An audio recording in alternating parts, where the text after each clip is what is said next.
Bonjour, donc on se retrouve donc pour ce sujet de 3C qui vous avait été proposé, donc sujet 0, et donc avec quelques explications sur l'exercice 2. Donc l'exercice 2 c'était un exercice sur les fonctions, donc voilà, il faut commencer par lire l'énoncé tout tranquillement, et puis donc si vous êtes là, c'est normalement si vous avez eu des difficultés avec la question petit 1, petit a. On vous demandait donc de montrer que pour tout x, f' égale. Donc ici, là, ce qu'il ne fallait surtout pas faire, c'était écrire f' égale moins x plus 1 fois exponentielle x. C'est la réponse. Et quand on écrit la réponse, on sait plus ce qu'on doit faire. Voilà. Là, vous savez, vous comprenez ce que vous devez faire, vous devez calculer une dérivée. Donc, on écrit la fonction, elle est là, et on calcule sa dérivée. Voilà. Alors, si je dois vous aider encore un tout petit peu, sinon mettez pause pour essayer. Donc sinon, si je dois vous aider encore un tout petit peu, f, elle est de la forme u fois v. U, c'est moins x plus 2. U' c'est donc moins 1. V, c'est exponentielle x. Et v', donc la dérivée d'exponentielle x, c'est exponentielle x. Voilà, la formule de la dérivée, c'est u'v plus uv'. Donc, ça ici, ensuite, il faut factoriser par exponentielle x. On l'a beaucoup fait dans les exercices sur exponentielle, donc il ne devrait pas y avoir de souci. Et vous tombez exactement sur la forme annoncée. Voilà, et vous êtes content. La réponse, elle est vraiment là pour aider les élèves qui n'auraient pas réussi à le faire pour qu'ils puissent faire la suite. Donc vous ne partez pas de la réponse. Dès que vous partez de la réponse, vous ne savez plus quoi faire. Allez, je vous laisse mettre pause pour essayer de faire la suite. Donc pour le petit b, il fallait donc en déduire le tableau de variation de f. Donc pour étudier les variations d'une fonction, il faut étudier le signe de la dérivée. Voilà. Donc la dérivée, vous l'avez, pas de souci. Il faut donc étudier son signe. Ça, on l'a beaucoup travaillé aussi. Donc il faut que vous fassiez un tableau. La première ligne avec le signe de moins x plus 1. La seconde ligne avec le signe de exponentielle x. Facile, c'est toujours positif.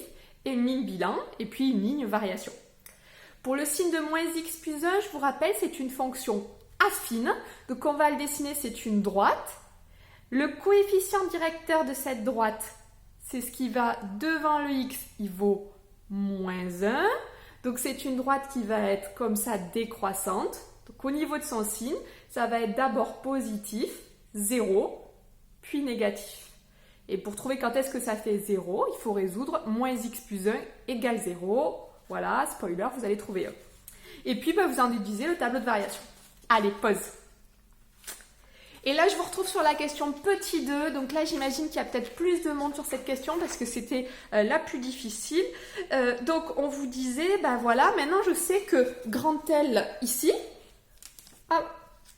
ça fait 90 cm. Donc, grand L, je sais que ça fait 90 cm. Et on vous demandait, c'est quoi en fait ici la longueur de petit l.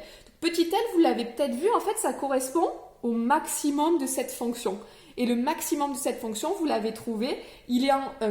Donc en fait cette longueur, elle correspond à f de 1 qui est le maximum de cette fonction.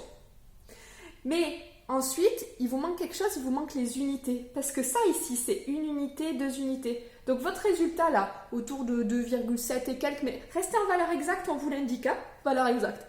Donc c'est 2,7, c'est votre valeur exacte, unité. Et pour trouver en fait à quoi correspond une unité, on utilise ça. Oui, on sait que ça fait 90 cm. Et en fait, ça correspond à 3 unités. 1, 2 et 3. Donc une unité, une distance entre 0 et 1, ou entre 1 et 2, ou entre moins 1 et 0, ça correspond donc à 1 tiers, puisqu'il y en a 3 de 90 cm, c'est-à-dire 30 cm. Donc ça correspond à 30 cm, 30 cm, 30 cm. Donc là, ici, vous avez trouvé votre résultat en unité. Vous, maintenant, vous savez qu'une unité, ça correspond à 30 cm, ce qui vous permet donc de convertir votre résultat en centimètres. Attention, on vous dit bien, vous gardez la valeur exacte, donc vous gardez le petit exponentiel qui traîne. Allez, on se retrouve pour la suite. Bon courage!